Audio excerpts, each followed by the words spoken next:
You just finished a killer workout. You're feeling that good kind of sore, the one that whispers, Progress is coming. But life doesn't wait. You have a busy day and there's no time for aches. So, you do what millions of people do. You reach for a painkiller. But what if I told you that this little pill, the one you think is helping you bounce back, is actually slamming the brakes on your muscle growth? Doctors have been sounding the alarm on this, and today we're digging into the science to show you why your go-to pain reliever might be your biggest workout mistake. Welcome to Genius Health Solutions. We truly believe the best way to boost your health is by helping your body heal itself. I mean, your body is brilliant. We're here to help you support it naturally. Let's be real. That deep, satisfying ache after a tough workout feels like a badge of honor. It's called delayed onset muscle soreness, or DONS, and it's a sign you've pushed your body to new limits. When you lift heavier or crank out more reps, you're creating microscopic tears in your muscles. It sounds gnarly, but this is literally the point of training. These muscles are supposed to repair and rebuild themselves to be even stronger. This tear and repair cycle is what makes you sore a day or two later. And when that soreness hits, our modern instinct is to just make it go away fast. We live in a world that demands we're always on, and muscle pain is a major inconvenience. The medicine cabinet is right there, promising quick relief. It seems like the smart move. But what's really happening when you pop that ibuprofen? Are you helping your body heal? Or are you just hitting the mute button on a critical message it's trying to send you? You think you're helping your recovery, but are you trading long-term gains for short-term comfort? This is the exact question a growing pile of scientific evidence is forcing us to answer. Sports medicine physicians are now cautioning against the routine use of certain painkillers, specifically non-steroidal anti-inflammatory drugs, or NSAIDs, for your average post-workout soreness. We're talking about common over-the-counter drugs like ibuprofen, also known as Advil or Motrin, and naproxen, also known as Aleve. We see using NSAIDs as harmless, but doctors warn this habit could be a huge mistake. It could be dampening your body's natural healing response and, even worse, masking actual injuries that need your attention. The very thing these drugs are designed to stop, inflammation, might be the exact thing you'll need to get stronger. To get why NSAIDs are a problem, we need a quick science lesson on how they work. When your muscles get damaged from exercise, your body releases chemicals called prostaglandins. These guys are key players in creating inflammation, pain, and fever. Let's look at how NSAIDs, from aspirin to ibuprofen, reduce pain. They all work by blocking an enzyme called cyclooxygenase, or COX. Now, your body needs this COX enzyme to make those prostaglandins. By blocking the COX enzyme, NSAIDs cut down on prostaglandins, and as a result, the pain and inflammation go down. On the surface, this sounds great. Less pain, less inflammation. What's the problem? The problem is, we've been taught that inflammation is the enemy, something to be squashed immediately. But in the world of fitness, that's a dangerously simple way of looking at it. Inflammation isn't just a side effect, it's the first step in the healing process. Building bigger, stronger muscles involves the same healing process. If you remember one thing from this video, make it this. The inflammatory response after a workout is your ally, not your enemy. It's an essential, productive process that signals your body to repair, recover, and get stronger. Think of your muscle fiber as a building that's been partially demolished to make way for a bigger, better structure.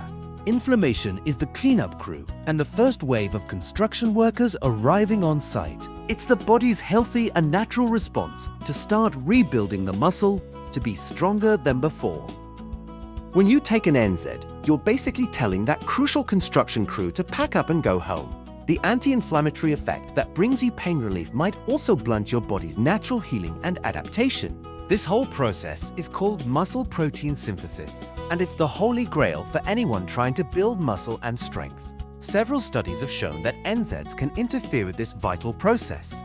By disrupting that natural inflammatory response, you risk slowing down your recovery and, over time, shrinking your potential for muscle growth.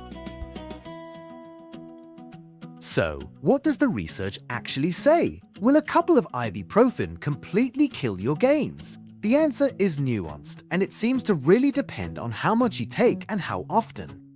The most convincing evidence points to chronic, high-dose use of NSAIDs being the real problem. Studies have shown that high doses of ibuprofen can definitely inhibit or blunt muscle protein synthesis after resistance exercise. This is the core of the warning from doctors. But the picture gets a bit fuzzy with lower, more occasional doses.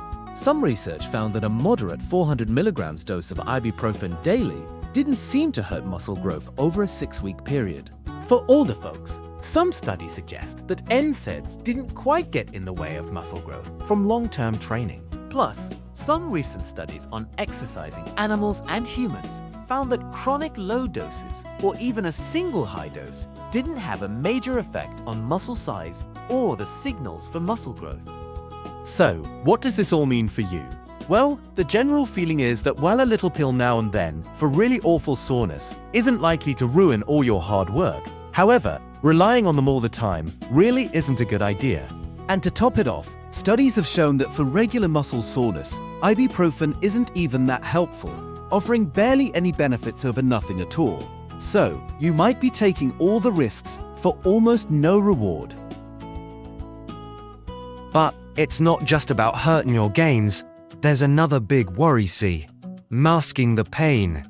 Pain's like your body's own little alarm, telling you when something's gone wrong. And if you go and numb that signal, well, you might just push right through a real injury, turning a small strain into something much worse, like a big tear. And the risks don't stop there. Chronic use of NSAIDs comes with a whole menu of other potential health problems.